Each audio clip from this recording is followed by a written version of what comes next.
So I think that people think, or at least we like to think, that inclusion is this big thing, this moment, or exclusion is this big thing or this moment, or that we're only doing inclusion or exclusion if we're either super problematic or if we're doing inclusion when we're in diversity and inclusion training or we're consciously thinking about it. But this is a massive error in view, and I think it's really important for us to understand that inclusion and exclusion happens in micro moments every single minute, second of the day within our organizations, within interactions.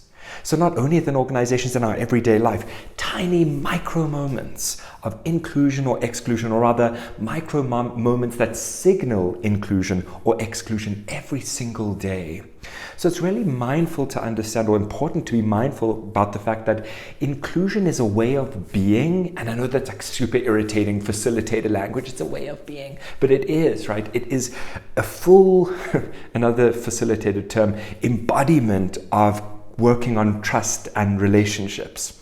So I just want to remind us all that we don't do inclusion. We don't switch on the switch and now we're doing inclusion, or now I'm inclusive.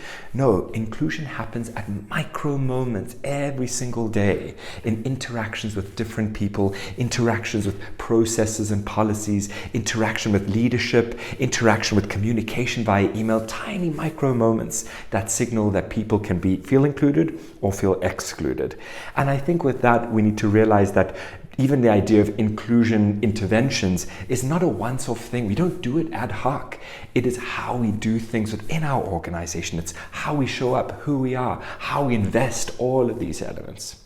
Inclusion happens in micro moments every single day, because inclusion is not an output, or rather it's not an input, it is an output. Did you see my brain working overtime? Inclusion is what is it? Inclusion is not an input, it is an output. Okay,